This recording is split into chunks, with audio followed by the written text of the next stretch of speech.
The morning sun cast long shadows across the palace gardens as 6-year-old Prince Alexander tugged at his nanny's hand, his small fingers wrapped tightly around hers. The royal gardens stretched endlessly before them, a maze of perfectly manicured hedges, blooming roses, and winding stone paths that seemed to whisper secrets from generations past. "Miss Caroline, can we visit the special garden today?"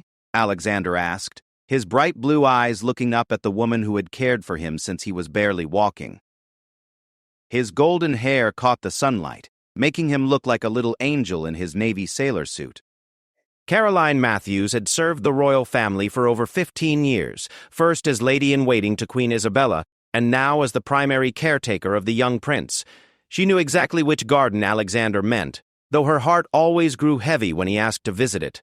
The memorial garden had been created 3 years ago, following the tragic accident that took Queen Isabella's life, when Alexander was just 3 years old. "Of course, Your Highness," Caroline replied gently, adjusting her pace to match his eager steps. "But remember what we discussed about speaking quietly when we're there." Alexander nodded solemnly, though his excitement was barely contained. To him, the memorial garden wasn't a place of sadness. It was where his mother lived in the stories Caroline told him, in the beautiful statue that looked just like the paintings in the palace, and in the flowers that seemed to bloom more vibrantly there than anywhere else. As they approached the garden's entrance, marked by an ornate iron gate adorned with climbing ivy, Alexander's steps quickened. The gate creaked softly as Caroline pushed it open, revealing a circular space surrounded by towering oak trees. In the center stood a magnificent marble statue of Queen Isabella, captured in a moment of grace with her arms slightly extended, as if she were about to embrace someone. The statue was breathtaking in its detail. The sculptor had managed to capture not just Queen Isabella's physical beauty, her flowing hair, elegant dress, and gentle smile, but something deeper.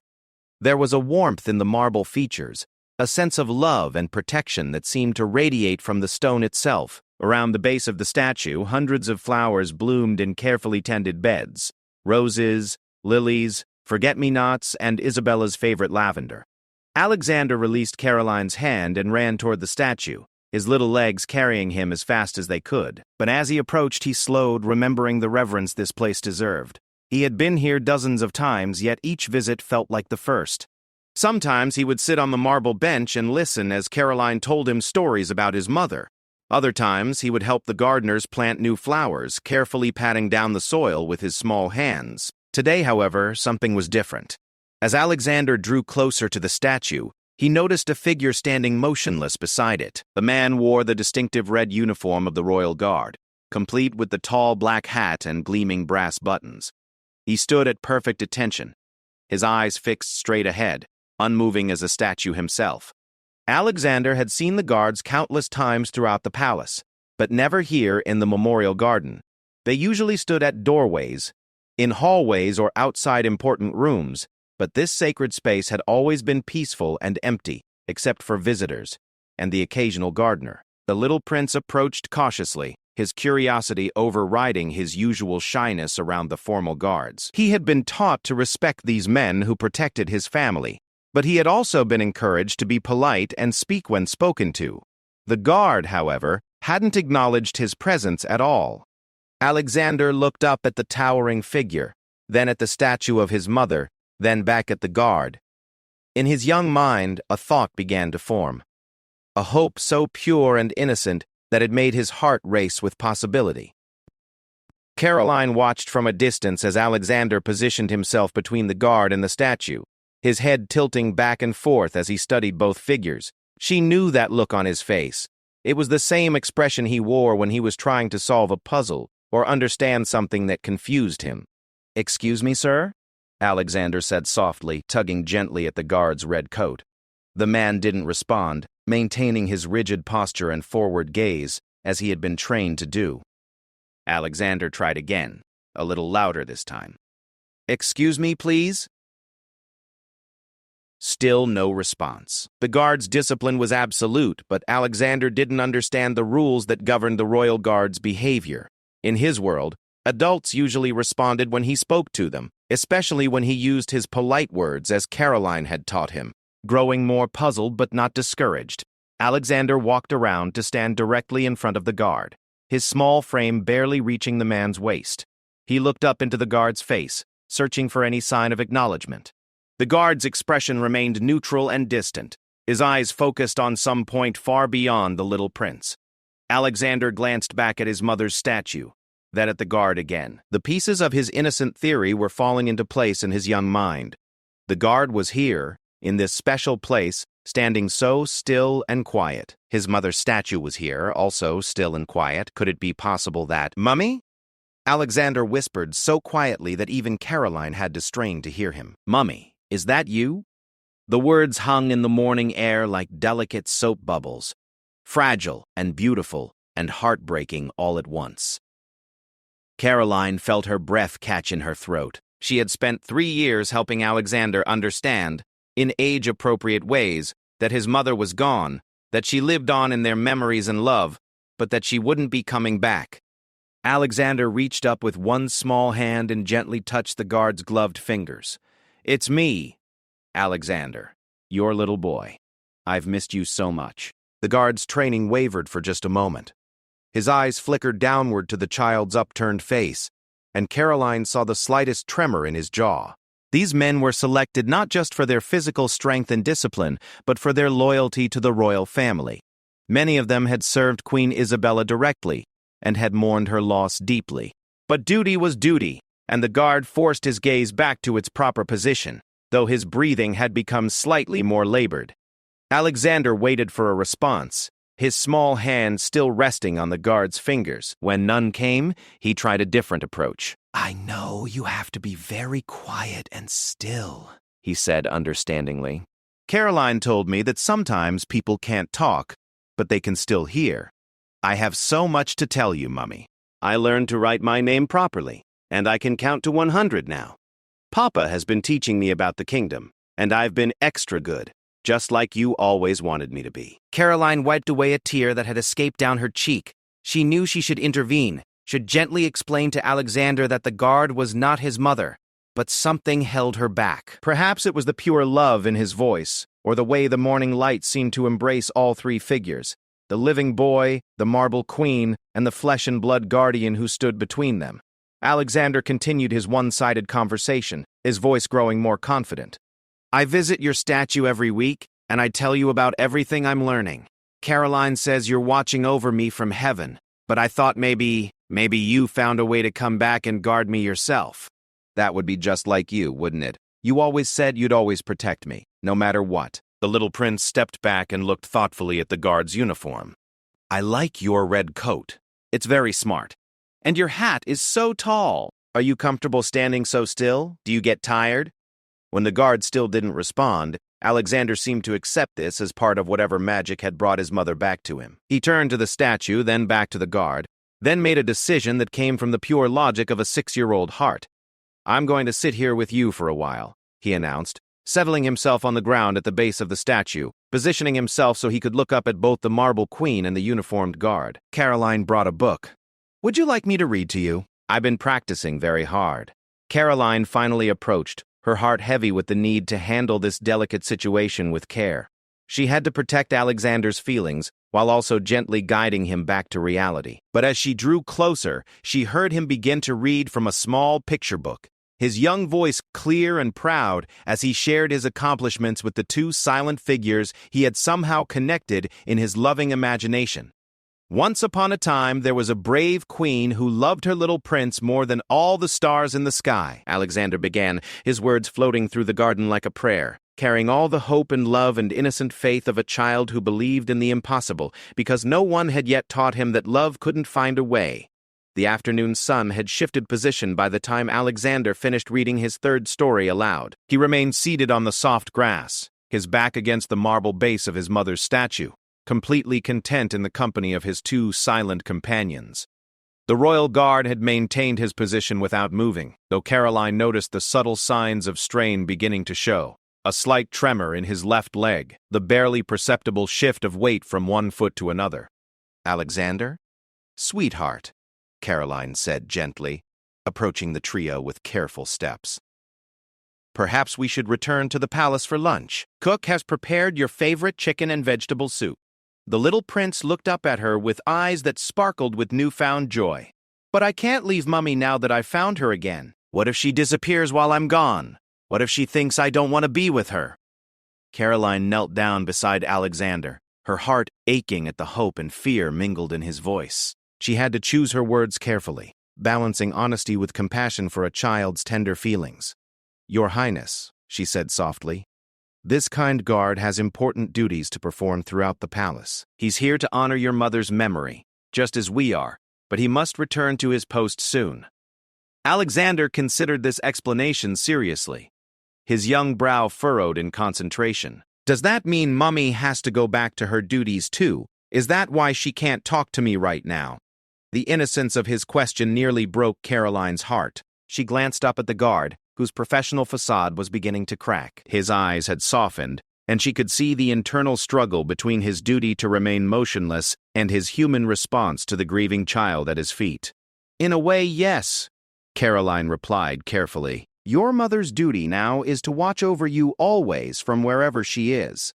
And this brave guard's duty is to protect the entire royal family, which includes you." Alexander nodded thoughtfully, then stood up and brushed the grass from his clothes. He walked over to the guard and looked up at him with solemn respect. "Thank you for standing with Mummy," he said formally, as he had been taught to address the palace staff. "Will you come back tomorrow? I have more stories I'd like to read, and I want to tell you about my riding lessons." The guard's composure finally wavered. His eyes flickered down to meet Alexander's gaze, and for just a moment, his rigid stance relaxed slightly. In that brief instant, he was not just a royal guard following protocol, but a man moved by the pure faith of a motherless child. The guard began, then stopped himself, remembering his training. But Alexander's expectant face and Caroline's encouraging nod prompted him to continue. "It would be my honor, Your Highness." Alexander beamed with delight. "What's your name? I should know your name if we're going to be friends." "Captain William Thornfield, Your Highness," the guard replied, allowing himself a small smile despite the breach in protocol. "Captain William," Alexander repeated, committing the name to memory. "I'll see you tomorrow, then. Please tell Mummy I said good night when you talk to her statue later." As they walked back toward the palace, Alexander chattering excitedly about his plans for tomorrow's visit, Caroline found herself reflecting on the unexpected turn the day had taken. She had witnessed something remarkable in the garden, not just a child's innocent confusion, but a moment of genuine connection between three people united by love and loss. That evening, after Alexander had been tucked into bed with his favorite stuffed lion and a final story, Caroline made her way to the staff quarters to speak with Captain Thornfield. She found him in the guard's common room, still in his red uniform, but with his tall hat set aside, revealing sandy brown hair and kind eyes that held a mixture of confusion and concern. "Captain," Caroline began, settling into the chair across from him, "I wanted to thank you for your patience with Prince Alexander today. I know that wasn't a typical assignment." William looked up from the cup of tea he had been nursing. "Miss Caroline, I have to admit, I've never experienced anything quite like that in my 15 years of service." When he asked if the statue was, he trailed off, unable to finish the sentence. "He's been struggling with understanding his mother's death," Caroline explained gently. "He was so young when it happened, and despite all our efforts to help him process his grief, he still has moments where hope overcomes understanding." William nodded slowly. "My own mother died when I was about his age. I remember creating elaborate fantasies about her returning, convincing myself I could see her in shadows or hear her voice in the wind. Children need those stories sometimes, don't they? Even if they're not true. The thing is," Caroline said thoughtfully, "I'm not sure what happened today was entirely fantasy. Alexander found comfort in your presence there. He felt connected to his mother through you, and in some strange way that connection was real. You gave him something precious today, Captain." William was quiet for a long moment, processing Caroline's words. Finally, he looked up at her with a determined expression. "I'd like to request a permanent assignment to Memorial Garden duty, Miss Caroline. If my presence there brings the young prince comfort, then that's where I want to be." Caroline smiled warmly. "I think that can be arranged, but you should know, Alexander is a very smart child. Eventually, he'll understand that you're not his mother. When that day comes, he'll need you to be Captain William Thornfield, not the mysterious figure he's created in his imagination. I understand, William replied. Until then, I'll be whatever he needs me to be. The next morning arrived with gentle spring rain that made the garden glisten like jewels. Alexander woke earlier than usual, eager to return to the memorial garden and continue his conversations with Captain William and his mother's statue. He dressed quickly in his blue wool coat and matching cap, then hurried to find Caroline. "Is it too rainy to visit the garden?" he asked anxiously, pressing his face against the tall windows that overlooked the grounds. "A little rain never hurt anyone," Caroline replied, helping him into his boots. "But we'll need an umbrella." As they approached the memorial garden, Alexander's steps quickened with anticipation. He had spent much of the evening thinking about Captain William, wondering what other stories he might like to hear, what questions he might have about the palace and the kingdom. When they reached the garden gate, Alexander immediately spotted the familiar red uniform standing beside his mother's statue. But today, something was different. Captain William had positioned himself slightly to the left of the statue, creating a triangle formation that somehow made the space feel more welcoming, less formal. "Good morning, Captain William," Alexander called out cheerfully, running through the gate and across the wet grass. "Good morning, Your Highness," Captain William replied, and this time there was warmth in his voice that hadn't been there the day before. Alexander noticed the change immediately. "You talked. Yesterday you were very quiet, but today you answered me right away. Are you feeling better?" Captain William glanced at Caroline, who nodded encouragingly. "Yes, Your Highness. Yesterday I was on special silent duty. Today I'm on talking duty." "That's wonderful," Alexander exclaimed. "I have so many questions for you. Do you live in the palace? Do you have a family? Have you always been a guard? Do you know any good stories?" The rapid-fire questions made Captain William chuckle. "I do live in the palace in the guards' quarters. I don't have a family of my own, but I consider the royal family to be my family. I've been a guard for 15 years, and I do know some stories. Would you like to hear one?" Alexander nodded eagerly, settling himself on the marble bench that faced both the statue and the captain. Caroline took a seat beside him, grateful for the large umbrella that kept them all dry. "Once," Captain William began, "there was a queen who loved her kingdom and her people so much that even after she went to heaven, her love remained behind to protect everyone she cared about. The love was invisible, but it was everywhere. In the wind that carried messages of hope, in the rain that helped flowers grow, and especially in the hearts of those who remembered her." Alexander listened intently, his eyes moving between Captain William and his mother's statue. "Is that a true story?" "The truest story I know," Captain William replied solemnly. "Does that mean Mummy's love is here right now, even if I can't see her?" "I believe it is, Your Highness. I believe it surrounds you every moment of every day." Alexander considered this carefully, then walked over to his mother's statue and placed his small hand on the cool marble. "Can you feel it too, Captain William? Can you feel Mummy's love?" Captain William looked at the little prince standing beside the statue of his beloved mother, rain gently falling around them in the sacred garden, and he felt something profound stir in his chest. "Yes, Your Highness. I can feel it very clearly." And in that moment, under the soft spring rain, surrounded by blooming flowers and the quiet strength of marble and memory, Alexander began to understand that love could take many forms. Some visible, some invisible, but all of them real. 3 weeks had passed since that first rainy morning conversation, and the memorial garden had transformed into something neither Caroline nor Captain William could have expected. What began as a place of quiet reflection had become alive with the sound of a child's laughter and endless questions. Alexander had established a daily routine that revolved around his visits to see Captain William and his mother's statue, and each day brought new discoveries and deeper understanding.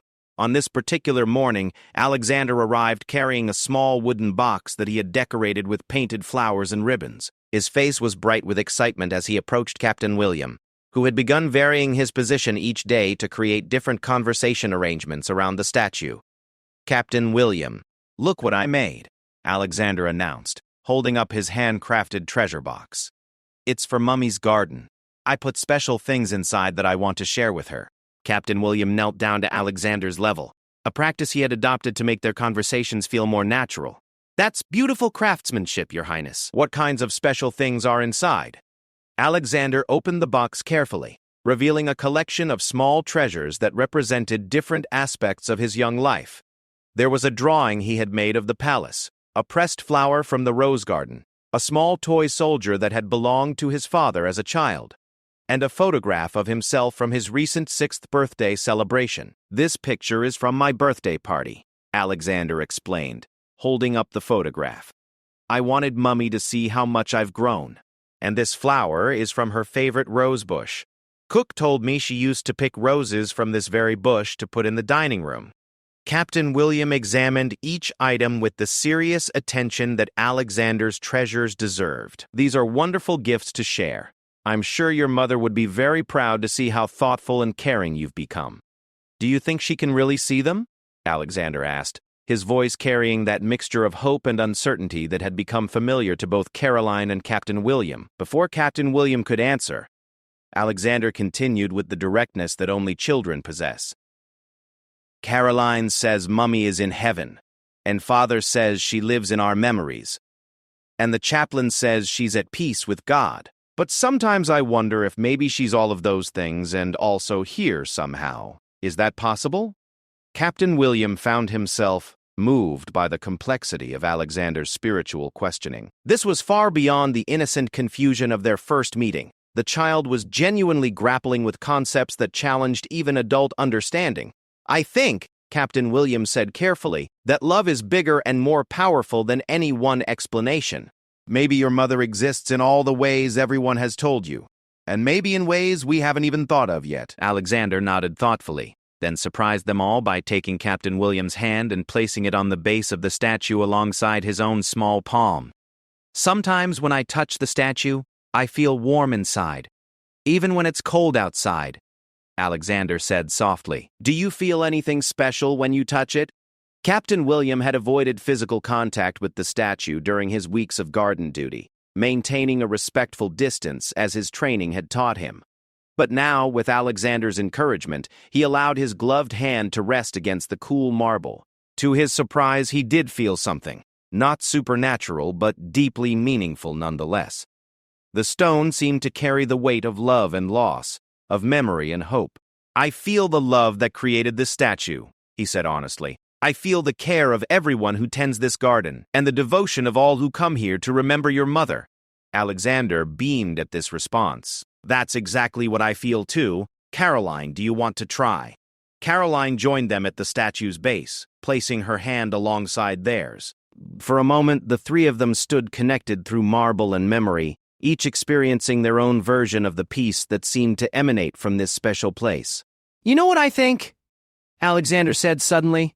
I think Mummy sent you to be my friend, Captain William. She probably knew I would need someone brave and kind to help me understand things. Captain William felt his throat tighten with emotion. That's a beautiful thought, Your Highness.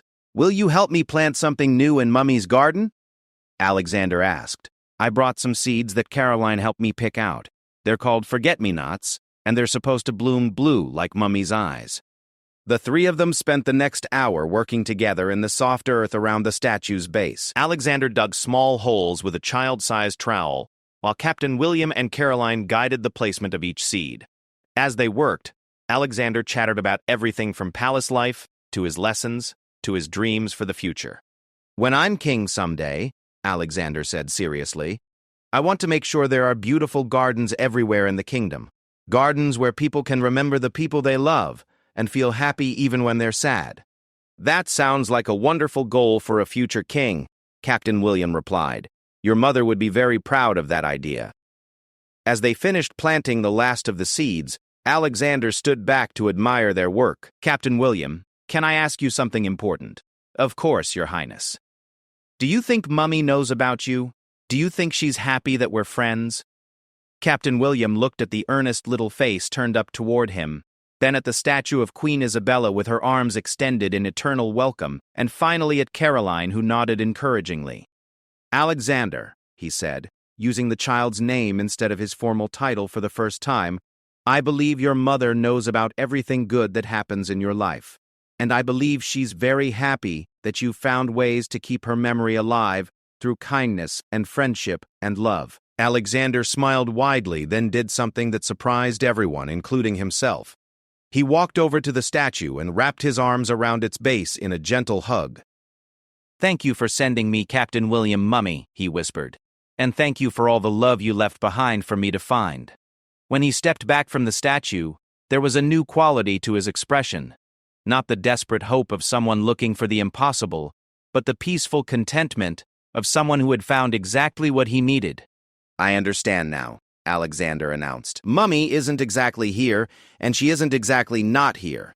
She's in between, in the love and the memories and the friends she helps me find. That's why Captain William is here, and that's why the garden feels so special.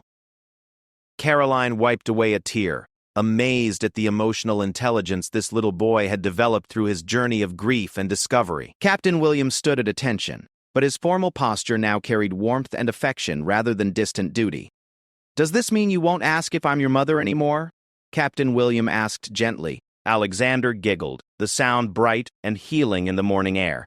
No, silly, you're Captain William, and you're my friend. That's much better than being my mummy, because I already have a mummy. I just have her in a different way now.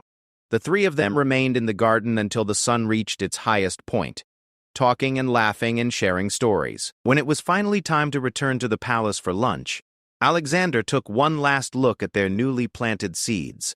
Next week, when the forget-me-nots start to grow, will you help me take care of them? He asked Captain William. It would be my honor, Captain William replied. As they walked back through the garden gate, Alexander slipped his hand into Caroline's and looked back over his shoulder at the memorial garden one more time. I love you, Mummy, he called softly. I'll see you tomorrow. The afternoon wind rustled through the leaves of the oak trees, carrying his words up toward the sky like a prayer, while the marble queen stood serenely in her garden of love and memory, watching over all who found comfort in her eternal embrace. The forget-me-nots had begun to sprout tiny green leaves by the time King Edward decided to visit the memorial garden himself. It had been months since he had set foot in that sacred space, finding it too painful to face the marble reminder of his beloved wife. But reports from Caroline and whispers among the palace staff about Alexander's daily visits with Captain Thornfield had reached his ears, and his curiosity overcame his grief.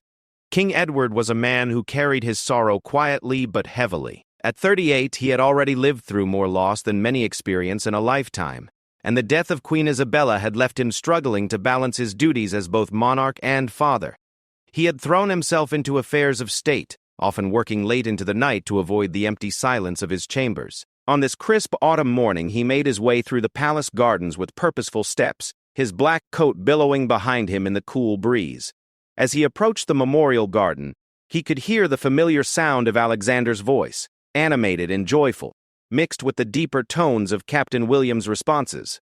King Edward paused outside the garden gate, hidden by the climbing ivy, and listened to the conversation taking place within. Captain William, do you think Mummy can see the colors changing on the trees? Alexander was asking. Everything is turning gold and red, just like the paintings in the gallery. I imagine she has the best view of all, Captain William replied warmly. From wherever she is, she can probably see the whole kingdom changing with the seasons. I wish I could see what she sees, Alexander said wistfully. Do you think when I'm very old, I'll be able to visit her wherever she is? King Edward felt his breath catch. He had been so focused on protecting Alexander from further pain that he had perhaps protected him too much from the natural process of grieving and wondering. That's a question many people wonder about, Captain William answered thoughtfully. But I think the most important thing is that you're living the best life you can right here, right now, so that when you do see her again someday, you'll have wonderful stories to tell her. Like how I learned to ride my pony without falling off? Alexander asked eagerly. Exactly like that. And how you've learned to read so well, and how kind you are to everyone in the palace, and how you take such good care of this garden. King Edward stepped through the gate, and both Alexander and Captain William immediately noticed his presence. Captain William snapped to attention while Alexander's face lit up with surprise and delight. "Papa, you came to visit Mummy's garden," Alexander exclaimed, running toward his father with arms outstanded. King Edward caught his son in a warm embrace, lifting him off the ground. "I thought it was time I met this Captain William you've been telling me so much about." Captain William bowed deeply. "Your Majesty, it has been my privilege to serve as garden guardian for Prince Alexander." "Please, at ease, Captain," King Edward said, studying the man who had somehow become such an important part of his son's healing. "I understand you've been spending quite a bit of time here with Alexander." "Yes, Your Majesty. The prince has taught me much about the garden and about remembering with joy rather than only with sadness." King Edward looked around the memorial space he had helped design, but had been unable to visit.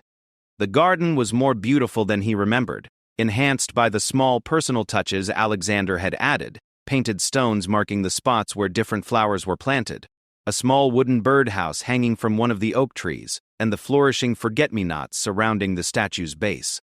"It's lovely," he said softly, his voice catching slightly. "Your mother would be delighted with the changes you've made, Alexander." Alexander took his father's hand and led him toward the statue. "Look, Papa, the forget-me-nots are growing just like Captain William said they would. And see this painting I made?" He pointed to a small watercolor picture that had been carefully mounted on a weather-resistant stand near the statue. "It's a picture of our whole family, you and me and Mummy, all together." King Edward examined the painting with the serious attention it deserved. Alexander had painted 3 figures standing hand in front of the palace: a tall man in a crown, a little boy with golden hair, and a woman in a blue dress with a radiant smile. "It's beautiful, son," King Edward said, kneeling down beside Alexander. "You've captured Mummy perfectly. Captain William helped me mix the colors for her dress," Alexander said proudly. "He said blue was the color of loyalty and love, so it was perfect for Mummy." King Edward looked up at Captain William with new understanding. "You've been very good to my son, Captain. I'm grateful. He's taught me more than I've taught him, Your Majesty," Captain William replied honestly. Alexander tugged at his father's sleeve. "Papa, will you help us plant the winter flowers? Caroline got some special seeds that will bloom even when it's cold, so Mummy's garden will be beautiful all year long." For the next hour, the 3 of them worked together in the garden, with King Edward finding himself drawn into Alexander's enthusiastic chatter about plants and seasons and the various creatures that visited the garden. As they worked, Alexander naturally included his mother in the conversation, speaking to her statue as if she were participating in their activities. "Mummy, Papa brought his special planting gloves, the ones you gave him for his birthday. Remember how he always loses them and you have to help him find them? Well, he didn't lose them today." King Edward paused in his digging, remembering that very birthday and Isabella's laughter when she found him searching frantically for the gloves she had given him just that morning. The memory brought a smile rather than tears, surprising him with its warmth. "She did always have to rescue me from my own disorganization," he said to Alexander and Captain William. "Your mother was the most organized person in the kingdom. She could find anything. Like when I lost my toy dragon and she found it in the laundry basket," Alexander added. "She always said lost things aren't really lost, they're just hiding until someone loves them enough to look carefully." "That sounds exactly like something she would say," King Edward agreed. As they finished planting the last of the winter flowers, Alexander made an announcement that surprised both adults. "I've decided something important," he declared solemnly. "I want to have a special ceremony for Mummy's garden. A celebration where we invite everyone who loved her to come and share stories and happy memories." King Edward felt a moment of panic. The thought of a public gathering focused on Isabella's memory seemed overwhelming. "Alexander, that's a lovely thought, but—" "Not sad memories, Papa," Alexander interrupted gently. "Happy ones. Captain William told me that the best way to honor someone you love is to remember the joy they brought to the world. We could have music and flowers, and maybe even dancing, because Mummy loved to dance." Captain William watched the internal struggle play out on King Edward's face and spoke carefully. "Your Majesty, perhaps it could be a small private gathering. Just the palace family and a few close friends." Alexander nodded enthusiastically. "Yes, and we could tell stories about all the funny things Mummy used to do and the games she played with me, and how she always sang lullabies even when she couldn't remember all the words. King Edward looked at his son's hopeful face, then at Captain William's encouraging expression, then at the serene statue of his beloved wife. For the first time since Isabella's death, he could imagine celebrating her life rather than just mourning her loss. "I think," he said slowly, "that sounds like exactly the kind of celebration your mother would love." Alexander threw his arms around his father in delight. "Really, Papa? We can have a proper celebration for Mummy?" "Yes, son, a proper celebration of love and memory and joy." As the three of them prepared to leave the garden, Alexander ran back to the statue one more time. "Did you hear that, Mummy? We're going to have a party for you. With all your favorite people and all your favorite flowers, and maybe even some of those little cakes you used to make with me in the kitchen." King Edward watched his son's animated conversation with the marble queen and felt something shift in his chest. The weight of grief he had carried for so long didn't disappear, but it transformed into something more manageable. A warm sadness mixed with gratitude for the love they had shared and the amazing little boy who carried Isabella's spirit forward in his own unique way. "She would be so proud of the man you're becoming, Alexander," King Edward said softly. "She's proud of the man you are too, Papa," Alexander replied with the simple wisdom that children sometimes possess. "Captain William told me that love doesn't end when people go to heaven. It just changes shape. Mummy's love is still here, helping us take care of each other." King Edward looked at Captain William with deep appreciation. "It seems this garden has been blessed with a very wise guardian. The wisdom comes from Prince Alexander, Your Majesty. I just listen carefully to what he teaches me." As they walked back toward the palace together, king, prince, and guardian, the memorial garden settled into peaceful afternoon silence.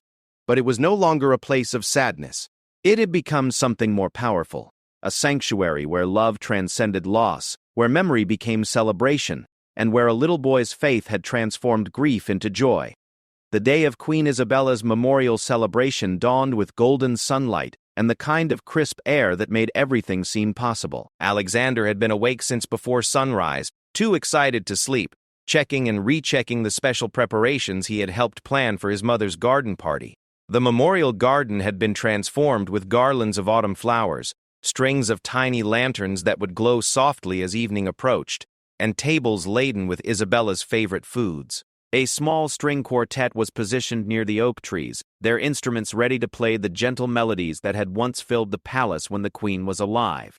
Alexander wore his finest clothes, a navy velvet jacket with gold buttons and perfectly pressed trousers, but he had insisted on one special addition to his formal attire. Pinned to his lapel was a small pressed flower from his mother's memorial garden, a forget-me-not that he had carefully preserved with Caroline's help.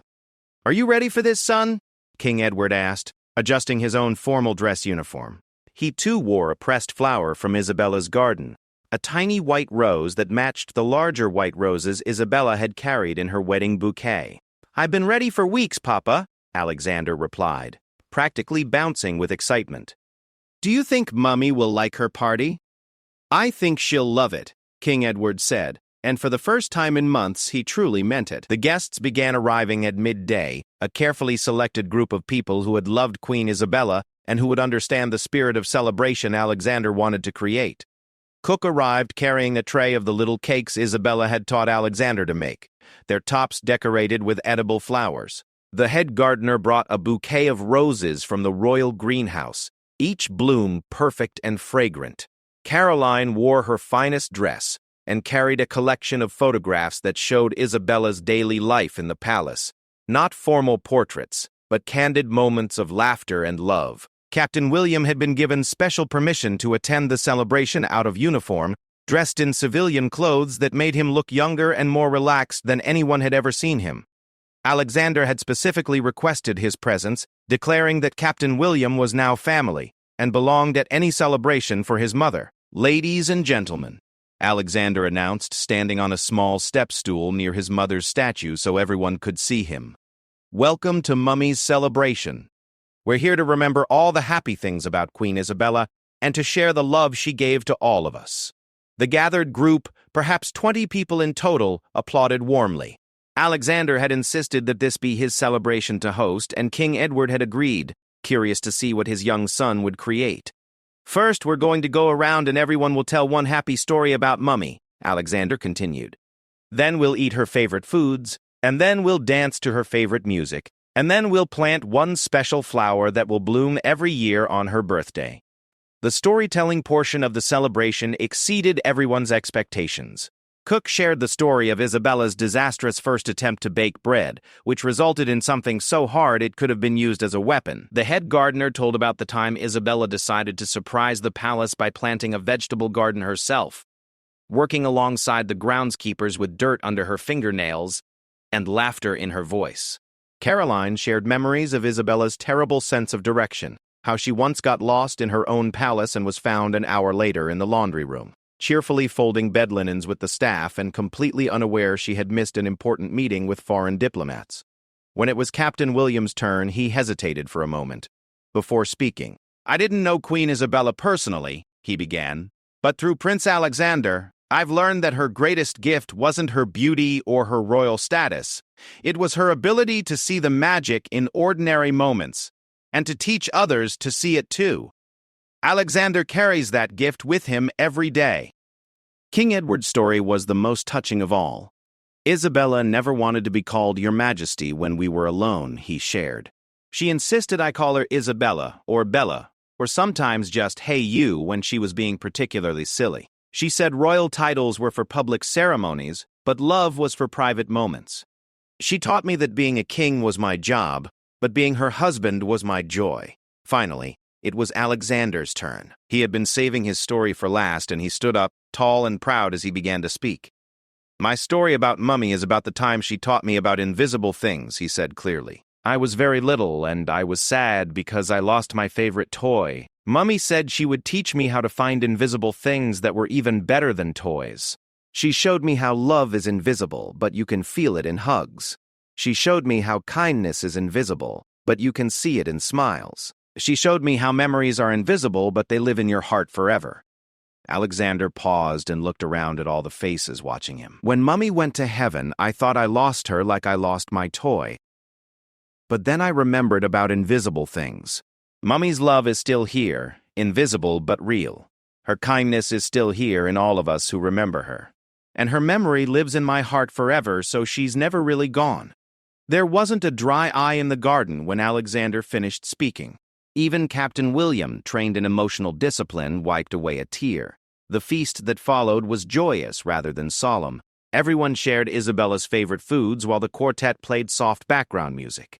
Alexander moved from group to group, making sure everyone felt included, displaying the same gracious hosting skills his mother had been famous for. As the afternoon progressed into evening, the dancing began. King Edward waltzed with Caroline, remembering the countless evenings he had danced with Isabella in the palace ballroom. Captain William, somewhat awkwardly, learned to dance from Alexander, who insisted that everyone needed to know how to waltz properly. "Mummy always said dancing was like having a conversation with music," Alexander explained as he guided Captain William through the basic steps. "You just have to listen carefully and move your feet like you're talking." The highlight of the celebration came as the sun began to set and the garden lanterns started to glow. Alexander led everyone to a special spot near the statue where a single hole had been prepared in the rich earth. "This is for Mummy's birthday flower," he announced. "It's called a Christmas rose, and it will bloom every year in December when Mummy's birthday comes.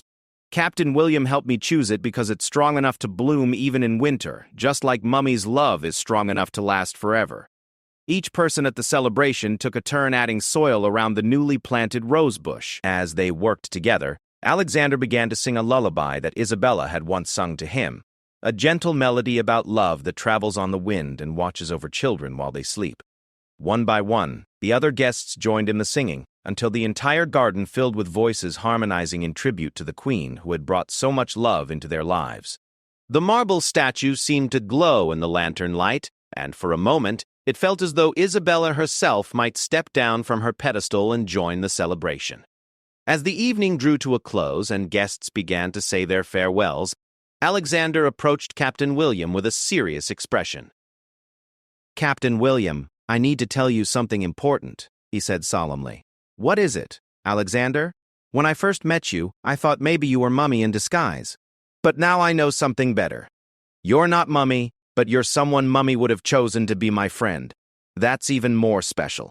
Captain William knelt down to Alexander's level, his voice thick with emotion. "That might be the greatest compliment anyone has ever given me. Alexander, will you promise to always be my friend? Even when I'm grown up and don't need a nanny anymore and live in my own palace?" "I promise," Captain William said solemnly. "No matter where life takes us, I will always be your friend." Alexander hugged Captain William tightly, then took his father's hand as they prepared to leave the garden for the evening. "Papa, was this a good celebration for Mummy?" King Edward looked back at the memorial garden, transformed by love and laughter and the magical perspective of a child who had learned to find joy in remembrance. "It was perfect, son. Absolutely perfect." As they walked back toward the palace, leaving the garden glowing softly in the darkness, Alexander called back one final time. "Good night, Mummy. Thank you for the best celebration ever." The wind rustled through the oak trees, carrying his words up toward the stars, while the Christmas rose settled into its new home in the rich earth, ready to bloom year after year as a living reminder that love, like the seasons, never truly ends. It simply transforms and begins again. Behind them, the memorial garden rested peacefully, no longer a place of grief, but a sanctuary of celebration, where a little prince had learned that the greatest tribute to love is not tears, but joy shared in community, stories told with laughter, and the courage to plant new flowers even in the midst of winter.